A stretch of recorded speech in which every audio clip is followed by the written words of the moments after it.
Hello, testing. You're on. Testing, there we go. We all on? Hi, everybody. Guys, thank you so much for coming out to see us. Is she on? Am I? Yeah. Yes? All right, good stuff. Okay, so, thanks for coming out. I'm so happy to see you. Of course. Oh my gosh, and thank you for joining us again. Well, I want to start off by asking each of you about your acting journey. How did you get involved in this craft? Sorry, that is the best. You're like, it seems like a million years ago. It does, it kind of feels that way. I started my acting journey, I was in middle school. I was doing theater and did high school theater and then fell into modeling and fell out of modeling and then back into acting and really started to pursue it seriously when I was 18 and fell in love with it. And just decided I didn't do anything else. My system's so low. Can you hear me okay? It's really weird. My journey started in high school, where at one point I was playing, since I was younger, even younger than high school, playing Dungeons and Dragons. And my mom's like, "What do you want to be when you grow up?" And I'm like, "Or what do you want to do?" And I'm like, "I don't know. I don't need to be rich or famous. I just want to create with my friends. Like, I want to do this the rest of my life. How do we do this?" Yeah. And acting was basically the closest thing. I fell into it in high school, which led me to improv comedy because we went and did a field trip to a local comedy place. I had no idea what improv was and fell in love with it. So I was doing theater, doing improv full time. I got hired to do the show. We met originally, which we were from the same hometown. Yeah. And she And we knew me from. didn't, no, technically we didn't actually meet because I was 10. True. Yeah. And I was sitting in the back of the pizzeria watching you perform your improv. So weird. At the pizzeria. I was just telling him about that because one of our audience members said you were the nicest person ever. And I'm like, well, Funny story. Yeah, hometown hero, and he really is amazing. Oh, that's so nice. Anyway, That's so nice. go Man, on. you go too big. Go on. But the short end of it was at the same time going to college, I majored in acting. I got to the point where I took the big leap and moved to LA. My first big audition was for the Wild Wild West stunt show, where they took actors across from the stunts and stunt people across from the act. I was an actor, and they taught me to do some of the stunts for the show because I had a background like family martial arts. I was like, wait, if I worked out, I could be the big bad guy in TV and film. So a lot of the stunt guys, the acting career started taking off, which has been wonderful. But on the stunt side, like my friends were all stunt guys, and they were built like action figures, where it's ridiculous, like six-pack, speed bump abs, like, hey, we're gonna go learn air ram or work some fights today. You want to come? And I'm like, wait, that would make me a better actor to be the big bad guy. So I want to do this. So I started making a name doing acting and stunts, and it's gotten to a point now where Hollywood doesn't think you have two different skill sets, and it's all been acting, though I secretly do stunts from time to time when things are part of what I don't say. And it's been great. It's very, very simple. that way they don't have to hire a stunt guy. Well, You're like, I sure. know I can do that. I can do that, guys. Come on. We can save you some money, right? Oh my god. I actually do the opposite. I'm like, no, hire that. No, I try to explain to some actor friends, I'm like, let your double do it at least once, so that way they can make their bonuses and take care of their family. Because some of the actors are like, no, I can do it. I'm like, no, they're gonna want to use your face as much as possible. Yeah. But at least let your double do it once so that you can be taken care of. Right. And I'm like, oh, I didn't know that. Yes. So coming from both worlds, I mean, if it were Dungeons and Dragons, I would be multi-classed. Nerd. I wanted to ask each of you about a couple of things you have done independently, other than Friday the 13th, like I did last time. Covered. Okay. Because this is not the only thing either of you have done. You guys both have an amazing career. I wanted to start with you. You did this amazingly beautiful film, important film about stalking called Shadow of Fear. Yeah. Can we discuss your experiences on that? How did that come into your life? It was so well made, and I know it's based on fact, and unfortunately, the real story she didn't make it. But yeah, can you talk about that? Yeah, it was really eye-opening for me. I didn't realize some of the laws that don't really protect people when they're being stalked. And it's really, really scary. The film was, when it came to my desk, I was really interested. When I read it, I was like, oh, this is interesting, and didn't realize that it was based on true events until I sort of signed on for it. And it was shot in 10 days in Torrance. And yeah, it was really fast and furious, but I got to work with my old friend Will Estes, who we did Reunion together. And it was really great to have him, he's such a wonderful actor, to work with, because it's such a vulnerable subject. And he really That's how good he is. He's scary. you really pulled that one out of your back pocket. Like, that's a really obscure. I love that movie. Thank you. First of all, It's currently streaming. I think it's on TV right now. It might be on YouTube. I don't know, but it is out there still to have seen if you're interested. It was an indie that ended up on Lifetime. I didn't realize that they sold it again, so that's great. yeah, It's no, still- yeah, It's out there somewhere on one of the streamers. And Catherine Hicks is also in it. Love her. Isn't she the sweetest? Yes. Yes. Anyway, such a good, important movie. Thank so you. I try to tell people all about that one. Thank you. It's a good one. It is. It really is. It's informative, if nothing else. Moving back to horror, though, fun horror as opposed to real horror, right? Yeah. Return to House on Haunted Hill. Yes, Return to House on Haunted Hill. I think what was really interesting about doing that film is it was the height of video games really sort of exploding, and they made, I think it was like 7 or maybe 8 different endings, and it was sort of, if you had an Xbox and you bought the film on DVD, you can choose your own adventure, essentially. What? And yeah, and you so can, gypped. Yeah, me too. I'm like, what? so a lot of people that have seen it on television or have like just rented it don't know this, but if you get the actual disc and you put it in like a hard drive and watch it, you can choose the path that the characters Oh, you take. get an and there's Xbox. a bunch of different endings, and yeah, it was. I think we're hoping it was going to hit in a certain way, and it kind of never really did. But it was a really interesting experience because it was like shooting multiple movies at once. That is crazy. I didn't know that, and I have the DVD, but I don't have an Xbox. I never even knew that. I'm gonna have to buy an Xbox now. Now, for that one, had you seen the original, like from the 60s, or the remake from the 90s? Where you did that? Not until I had signed on to do the film. Did you? You saw both of them before you did that, or? I saw the one that Elder Lauder did. Okay, gotcha. Because it was mostly based. Yeah, it was a sequel for that one. So so I saw that one to just sort of fill in. Are you a horror fan? Do you enjoy horror? Horror films give me nightmares. Yeah. I have to watch them in the morning with all the lights on. You're so sweet. I love you. Okay, last one for you. You did a couple of episodes, crossover episodes of Chicago PD, Chicago Fire in its early years. I did. Can you talk about your experiences working in Chicago on that show? It's really cold in Chicago in February. You're telling me. The Windy City. No, it was, I had a really amazing experience, and part of the setup for the character was to pitch Chicago Med.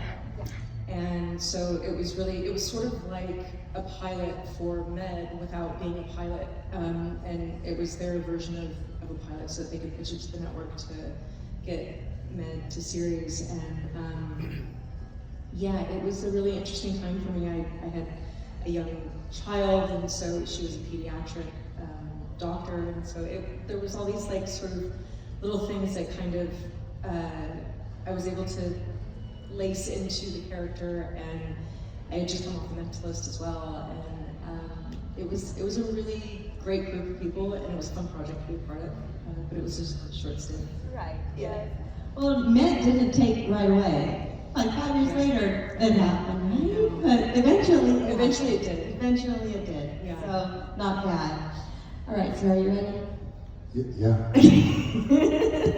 I've seen a fire before. I've seen police officers. This is awesome.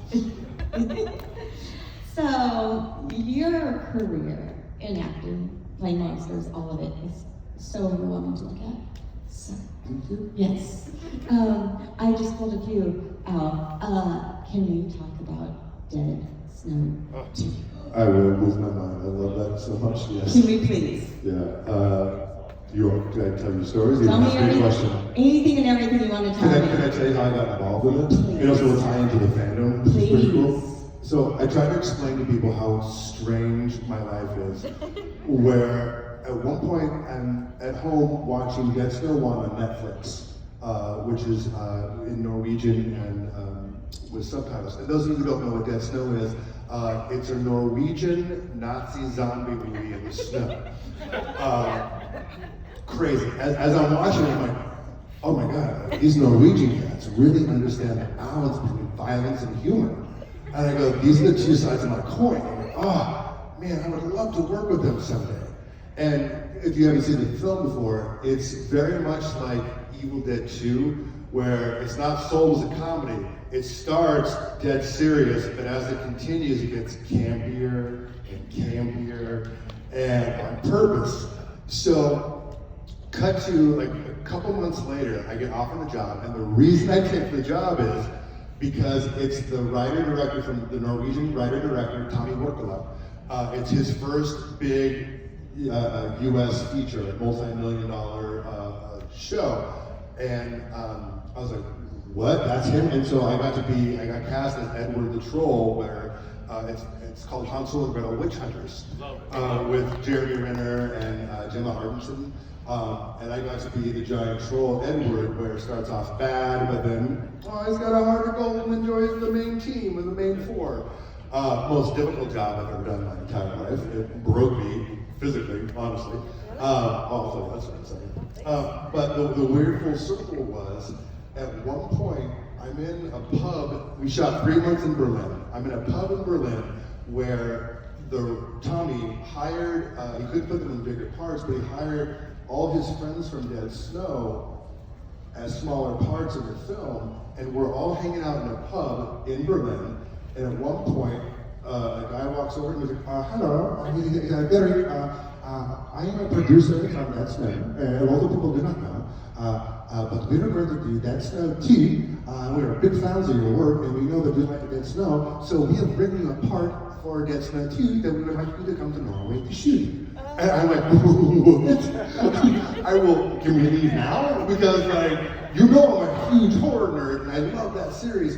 And if the first one is Evil Dead 2, Dead Snow 2 is Army of Darkness on steroids, bombs. Like, my wife is crazy about it. Anytime it comes on, can we just watch it? I know you're in it, but yeah, fuck that. Can we just watch it? I'm like, yeah, cool. If you get a chance, I don't know I think it's free on Tubi now. It is so much fun. But the other part of the story was, while I was filming I'm wearing this suit that is so unbelievable. I'm like a 9-foot tall troll. I have a fully animatronic head. The studio wants to CG the character from the get-go. We assembled the right team together over at Spectral Motion. We're like, we're gonna do this practical. They're like, you're crazy. No, we're gonna pull this off. It was so heavy, it was so big, I was like an MMA fight shape. Week 1 out of the 3-month shoot, hurting the disc in my neck pops. No. And they're panicking, going, what do we do? What do we do? And I go, okay, well, we have to shoot tomorrow. And I go, look, I've been training with these guys for so long. I go, it's not gonna work. And I go, okay. And I go, look, I told you in the very beginning, I would give you blood. I go, this is the time to put up or shut up. And I go, we're gonna shoot this, and we're gonna push through it. Right, Derek, every time we put that, I think it's 180 pounds altogether. Every time we put that helmet on, it's gonna crush your spine. It's gonna be excruciating. I go, yeah, I'm aware of that. So my whole right side atrophied. I could do so many pulls, slow pull-ups before. I couldn't do one. It took me almost a year to heal. And while we were filming, I would get those the way I describe it. You've seen Empire Strikes Back, when Han Solo is captured in Bespin, and the giant needles come in and he gets stabbed. I have those all on my back, those giant needles. I got epidurals stuck over and over again. I couldn't move very well at all. At one point, a guy's putting my suit on. He moved my arm this much, and I screamed. And I go, "You have to tell me, dude." And he's like, Cool. But so rewarding, we pulled it off. Like we were doing so much of it was me doing acting blind, but having chemistry with somebody inside this giant Death Iron Maiden suit. Incredibly difficult, but we pulled it off, and when you watch it, it's the most articulate animatronic thing I've ever experienced or seen, and it's really, really cool. But yeah, that was a crazy time of my life. It's That's a new definition to artist pain. What was that? It's like a completely different artist pain. Oh, definition. brutal. Yeah, it was. Yeah, there were so many times where like not sleeping, I couldn't do. I basically had a broken neck in a sense.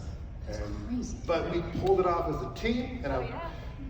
the movie came out, it was accepted. It's dedication. Yeah, it was Right. brutal. Yeah. Well, there's an old adage on the sun side, it's called pain is temporary, but film is forever. Yes, it is. So it's like, suck it up. That's right. Now, you worked with John Carpenter in Masters of Horror. Is that true? Yes. Because I read that on the internet, Yeah. so it might not be true. Yeah, no. Can you talk about that experience? As you know, I'm a horror nerd. It was. I was up for a different film at the time, and they never locked me in. And then Howard Berger from K&B calls up, and he goes, "Hey, you want to come to Canada and do a Master of Horrors episode with Carpenter and Ron Perlman?" I'm like, "Do I get on the flight right now, or how do we do this? Do I pay you? What's the deal?" And he goes, "No. So, long story short, I got to work with John Carpenter. We did an episode called Pro-Life, which was a controversial episode. You can imagine why. But it was such a cool experience because there was the first time, I was supposed to go up for the first season for a different character, but unless you were the main star, Canada wouldn't pay for another person to come up because they had to match you with another actor, one of their actors, just as a pay scale, so we're not taking Canadian work away. So when the second one came out, it was a big deal to have me come up, and also at the time, they made an A-list like monster suit for me to wear that is like, at the time, a lot of times the TV quality would be less than the feature. They made a full-blown feature suit for this episode for Carpenter. And it was a big thing. It's like, no, we got this guy coming up, he's gonna be great. So I show up, it was a huge issue where we did a dog and pony show where what that means is we had all the producers come out and they wanted to see, what the suit looked like, and how it moved and kind of give an example of what it was supposed to be. So I'll act it out. So what happens is, Howard puts on my helmet, I get locked in. The producers, it's like Nick Garris, by the way, like horror icon, Carpenter, other people, like crazy. So like Howard's like in my ear, like, "Okay, man, you ready for this? You psyched? Yeah, you got this? Yeah, okay, here we go. Let's do it." And he walks back over and hangs out with the producers. And I'm in this suit and I walk out and they're watching me and they're just doing this. And they go, "Okay, Derek, and action." And I go, "Roar. I'll get you." The producers are dead silent. They're like, Howard goes, "Pardon me one moment." And he walks up and goes, "You motherfucker." He goes, A, fucking hilarious. B, "Dude, you goddamn show." He hits me in the back of the head. And I come back up, I'm doing my thing. And they're like, "Oh!" All the producers go, "Oh, okay. Oh, great. Oh, it looks great." And Howard's just shaking his head, looking at me, smiling the entire time. And I'm like, yeah, that's how I got introduced to John Carpenter. Like, "Hey guys, nice to meet you." Like, just fucking around. "Oh, I'm not fired? Let's go." So crazy. But one quick thing about Carpenter I thought was so freaking cool. The whole show takes place inside of a hospital. And as I'm looking at it, I'm walking around with the AD and he's showing me around, and there's different fake sets set up around the studio. We walk by one of the places and there's like a fake fire facade. There is a coat rack with a velvet jacket hanging, like jacket off of it. There's a velour painting above the fireplace, and I'm like, "Where in the script is this? I don't remember this." And then he goes, "Oh, no. That's John's thinking area." I'm like, "What? What is that?" And he'll, oh, in between he'll go and have smoke. He'll put his jacket on, and he'll sit in this giant velour chair in front of a big fireplace and smoke and think about what's happening. I'm like, no. So later on in the day, if the restrooms are by Amanda this way, this is where the fire facade is. Dum Dum Derek does this, like, I'm gonna go to the restroom. And John's sitting there, and I'm like, and I turn and I look at John, and John just like, John is like, and I look at him, and I go like, Thank you, John. and he goes, like the eyebrow goes up, like, why? And I go, I had a certain, as a fan, I had a certain expectation about you and how your eccentricity and like how you are as a person. This is above and beyond what I have thought, and I love it. And he goes,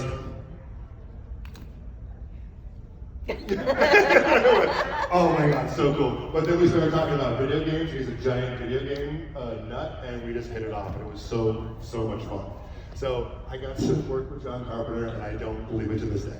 See, this is why I ask the weird questions about the weird projects, because we get stories like this. I'm just saying, that's my favorite thing, okay? We're all kids, man. We all, again, like, as horror fans, we love the same stuff. Like, I try to pull that Hollywood curtain of Oz, where I'm like, hey, don't tell these stories like publicly, because I want to keep telling the stories to other people. But like, I work with celebrities, I really don't care. But I go to these cons, and there's a lot of horror actors I grew up loving. Like, oh, Robert Englund and I are friends? Oh, he knows I exist? Nope, look how cool and calm I am. Nope, I'm losing my mind. So I try to share that with everybody as much as possible. You do know that's how I am with you, considering the history I have watching you as a kid, as a young performer. And like, Derek and I are kind of friends. Oh, What? this is He knows my name, are you kidding? Yeah, We're totally friends. Come on, I'm kid. serious. Like that's my feeling with you.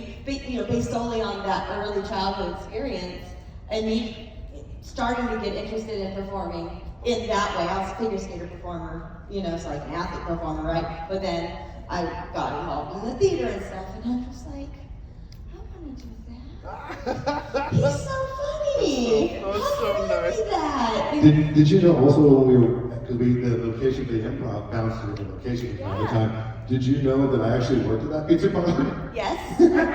Yes, I did. Well, okay. Now, I forgot to ask you one more thing that I did ask you in Vegas, but it just tickles me so much I have to ask it again. Passions. Oh God. The soap opera Passions. Guys, I've been around a lot. Yeah, I did a soap opera and I came in for a. I did. Don't you judge me? I'm not judging you. NBC came on after Days of Our Lives. No way. I just worked a day. I came in for like I was a prisoner in a jail cell and there was a fight scene that broke out. It was It was a supernatural soap opera. There was a witch. It was like dark shadows for daytime. I was at the time I didn't know how they shot soap operas where it literally like, so fast and you're like, okay, cool, and moving on. I go, we just did one take. Are we not? And they're like, nope, moving on. I'm like, hey, this is how we do it in soap operas. We don't play it. They just shoot and run. If they have it, they run. Yeah, it was crazy. Awesome. Yeah. Any other memories from working on that whirlwind of the world? Not so much. No, it was just kind of like a literal whirlwind and like. Yeah. How did you get that job? I forget if I auditioned. It's so long ago. I forget if I auditioned or a friend worked on it. I was like, that guy would do it. I don't know. He looks like a thug. Yeah, it's weird over the years. When I was younger, I would go to like grocery stores or like mini marts, and the guys would constantly stare at me in the mirrors, or they like I was going to steal something. So I looked like a thug, or like a terrible person. But now, now I'm older, I get the complete opposite. Like, do you get the officer discount? Can we have your? And I'm like, I'm not a cop. Yeah. I'm not. So it's a weird. Oh my God. I don't know what I am anymore. The afterlife. Yeah.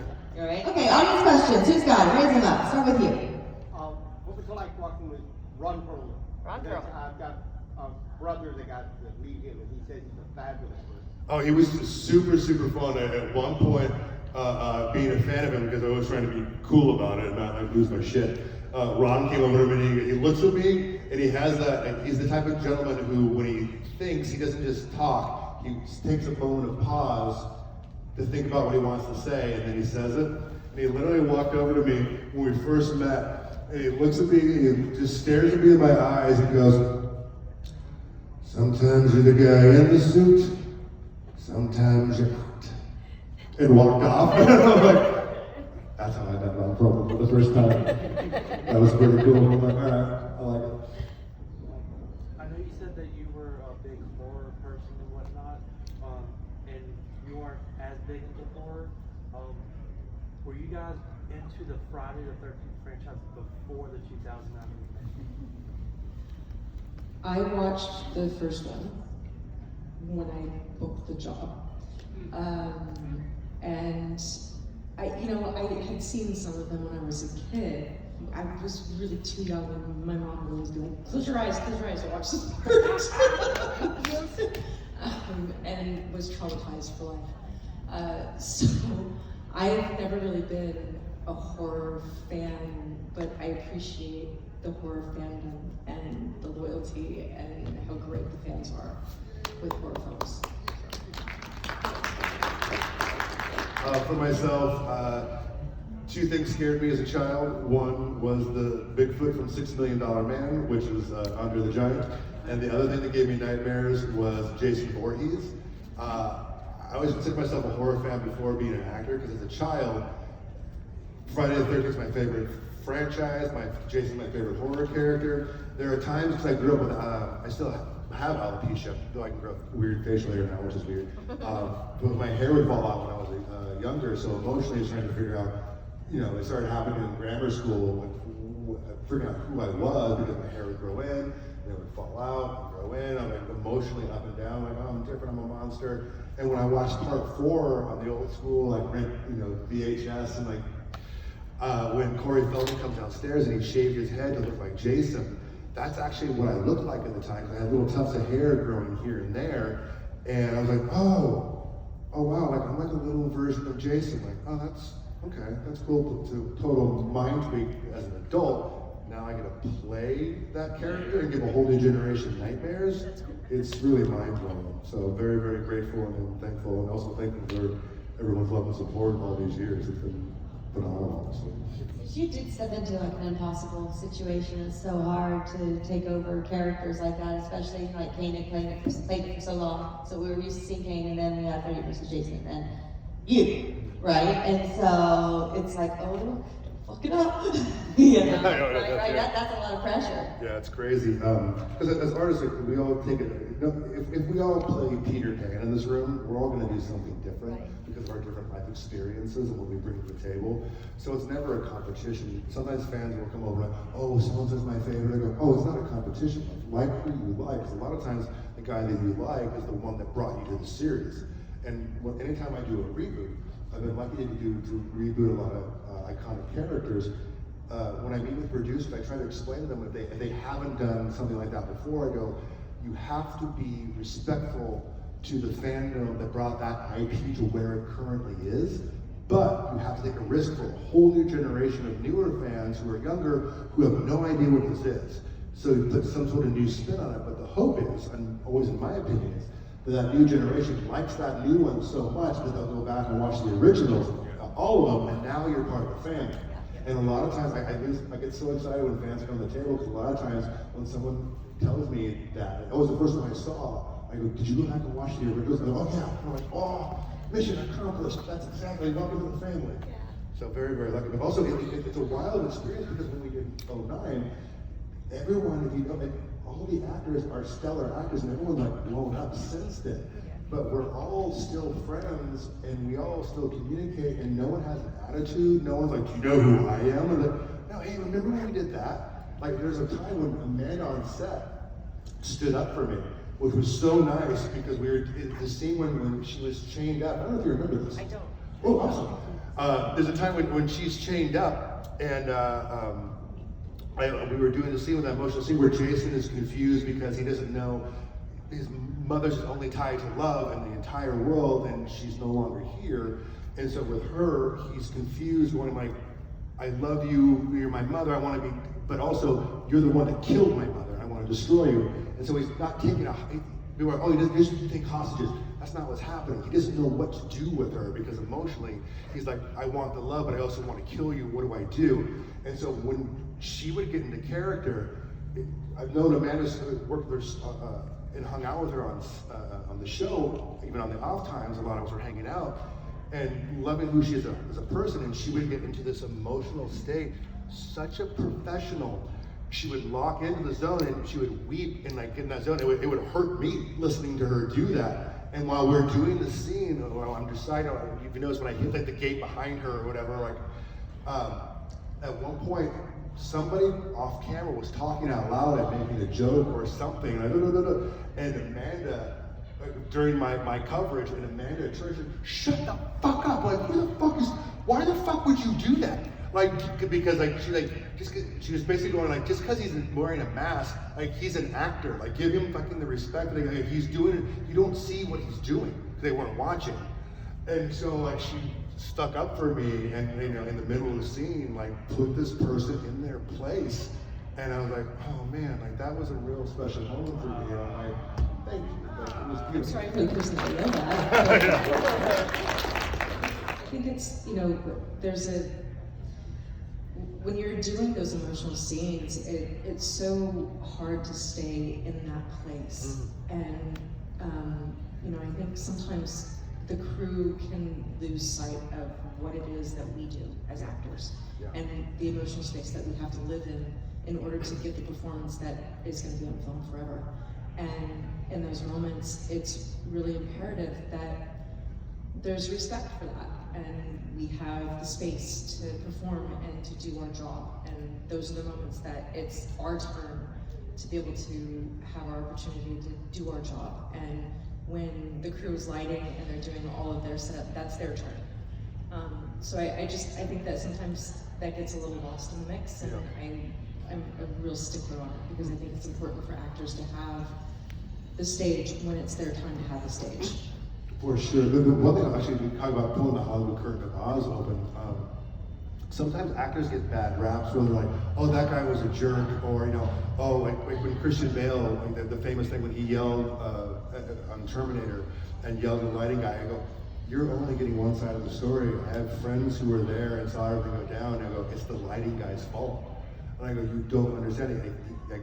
He talked to him multiple times, Christian talked to him multiple times being cool, but when we get those heightened states, like for myself, like for Swamp Thing, like I'm playing manic for 8 months. And emotionally, there's scenes where I'm being tortured and bawling and crying. And if my personality is radio dial. My personality is over here. To me, to get to that zone, that emotional, vulnerable zone, is way over here. So rather than jumping from this all the way over to here, while we're filming for that day, I'll stay closer in this zone and kind of be in my own. But I also try to tell people, cast and crew, before we start filming, I go, hey, this is how I operate.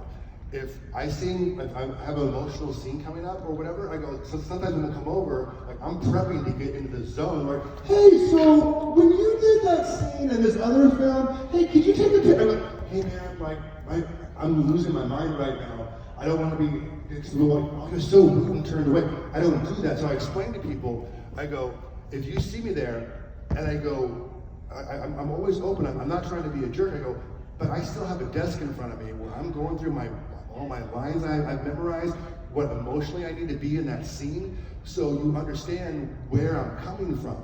But as an audience, a lot of times you get the propaganda of like, oh, that person was a jerk or this or that. And the other experience I've learned is sometimes like, why is that actor being like, or that lady so standoffish? Like I met her, it's like, oh, I go, oh, you've experienced stalkers or something who's like done terrible things to you, or oh, and you're on guard. So you're not being a jerk, you're trying to protect yourself. So you try to understand where people are coming from.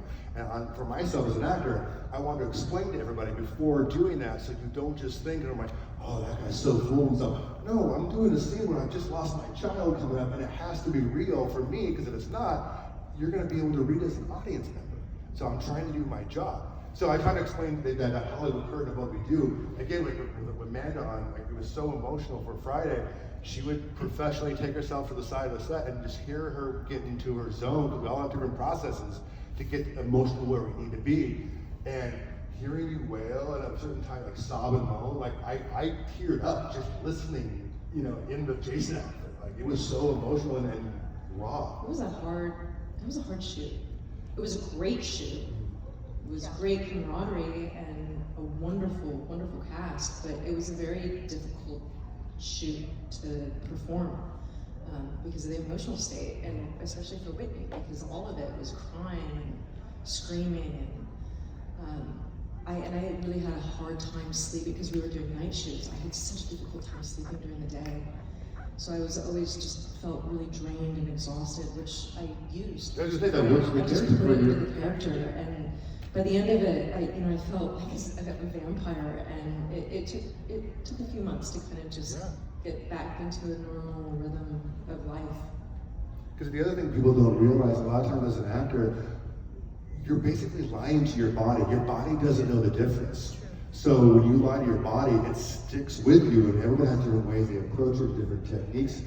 But man, in the beginning, if you're into it, as a professional, if I'm playing a cowboy, someone who's a cowboy is going to watch my movie and go, oh, he didn't tie the saddle right. Because he didn't hold the reins right. You have to learn, in my opinion, of everything about that person's or the character's profession that you're doing, because someone is actually going to have that profession. And if you don't do it precisely to a T, they automatically go, nope, and that pulls them out of the film. That's me when I watch figure skating movies or shows. I'm like, So you know about figure skating? yeah, because that's what I did. See, crazy. Right? Yeah, I'm like, That's what I'm talking about. Yeah, exactly. I'm like, They should have hired me a skater. that's every time. Like, Anyone over here? Yes. Yes, Derek. Your roles often involve playing big, intimidating characters. How do you bring emotion and depth to these performances, especially while you're wearing heavy prosthetics? Honestly, like it's finding the it sounds so accurate, the emotional truth of the character, where especially for villains, like no villain sees themselves as a villain. So you kind of find like, it's almost like if your own personal life is from A to Z, the character's life is from 1 to like 26 or whatever, you find where to kind of like blend the two together, but it's almost like you're making justifications of lying to yourself. Like, I would never go and like, you know, be a total jerk to someone out of nowhere and try to fight somebody. But if I lie to myself going like, hey, that guy just kicked your dog that you love so much, and I'm like, the fuck did you do, dude? Like, I will rip your goddamn head off. Like, and so you use your different experiences. I try to tell other younger actors, go, whatever life experience, pro or con that you have, that's your paint for your palette to paint from. Anytime I'm going through something tough in my life, or emotional, or emotional breakup or something with someone, I'm going, even though I feel like at the bottom of where I am in life, I'm like, wait, this is something that I can use. The positives, the cup half full side is, I can use this later on for my work, because now I've experienced that and I know what it feels like. So it just adds more color to your palette. Any other questions out there? Right there? Since you guys have both done episodic TV and like blockbuster movies, what's the big difference for you in doing each of them, and which one you prefer? I think they each have their pros and cons. I think with episodic television, you get the scripts very last minute. When I was filming The Mentalist, we normally, typically it'd be like 5 days before we would start filming, we would get the first script, but there would be multiple changes, and we would even sometimes get changes on the day that we were filming. Not that you don't have that with film, you do as well, but with film, it's an allotted block of time that you know you've got 3 weeks or 6 months or whatever period of time it's going to be, and it's one script that you're working on. Whereas episodic, it's constantly in flux, and sometimes things will change based on what the audience is responding to and what they're not responding to. And they'll take things into the writer's room and be like, this is really not working, just the audience is not responding to it. And I think especially now with streaming, it avails the producers to see what's trending and what works and what doesn't. And so it informs them in how they're gonna sort of make the progress of the show go, or which direction they're gonna go with it. So they're two different mediums. I don't know if I prefer one over the other. Now that I've done both, I feel like when I was doing television, I just wanted to do film. Now that I've done film, I'm like, I kind of like television. Yeah. You know, like I kind of waffle back and forth between the two. For me, it's mostly about the character and finding a character that keeps me engaged and has growth and a really interesting arc. That's a great answer. Also, I love how deep we're getting in all this. Like, this is super fun. Just wait till you hear my final question. I agree with Amanda. Especially the time essence with film, you have locked out time and you know what you're doing, you know what your character is. And with doing TV, even your personal life, it's like the analogy I used, like a conveyor belt, where episode 1, as it's coming up, we're about to shoot. I'm soft memorizing now. While we're shooting episode 1 of the series, when I get off work, I'm going home and I'm still working because now I'm soft memorizing episode 2. And so as we're finishing 1, and now we're going into 2, I'm doing the same thing. I'm now applying what I've learned for 2. Now I'm soft memorizing 3. So when people are like, hey, we're in town, we're gonna come hang out, I go, guys, I have no time because it's go, and It's grueling. It's Television, brutal. well, they don't really do it like when I was on The Mentalist, we did 24 episodes a season. And so we were filming 10 months out of the year. And they don't really do TV like that anymore. Because most of the streamers are, 10 episodes. Yeah. But 6, that kind of schedule it's really, really difficult for the crew. yeah. And especially when you're doing 16-hour days, 5 days a week for 10 months out of the year, it's really hard. But you become like a family. Like you're with each other all day long, every day. And I think when I was in it, there were times I was like, oh, this is so exhausting. But now I'm like, I kind of miss it. There's an insulated sort of family dynamic that you kind of get accustomed to. Well, it's kind of like, the symbolism is like being in not in the same, of course, not downplaying war, but you're in the mix, and like things are going wrong, you're problem solving. People, sometimes they cast out a personality because like when you're week 4 and you're in it, something's gonna go wrong eventually, and people are gonna get on each other's nerves or like something, it gets crazy, but when you kind of survive these grueling schedules because you're away from your family a lot of the time, you don't get to be here, you don't know what your days are gonna be, you don't just have an 8-hour day. Yeah. And there's always some problem, some fire you're putting out somewhere, and it just gets so draining, but when There's a dynamic that's born yeah, in that chaos. yeah. That I think is very unique to itself. And each project has its own unique dynamic of fires to put out. Yeah, for sure. But it's that bonding where like it's almost like the stress bonding where it's like, oh yeah, I was there too. We survived. You survived, very cool. Yeah.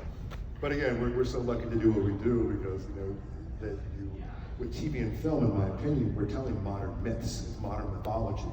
So with story in general, in my opinion, the reason we have story is to let somebody know we have it just as bad or worse than we do, or have an escapism, but ultimately go, hey, it's gonna be okay. And so you learn from other people, or like, even as kids, when you're like, oh, I got picked on by the bully, but, oh, wait, what would Batman do? Batman would do this, like, I'm gonna stand up, and like, so we learn, as humans from each other, from our own, modern mythologies. So that's what we're doing. So to wrap it up, you just touched on it. You guys have both done a lot of different things that are very important to a lot of people, right? Whether it's Jason Voorhees or the movie about stalking, which I know touches everybody, right? Or playing a heroine in a Friday the 13th movie, right? What? I thought you said playing with heroin. We're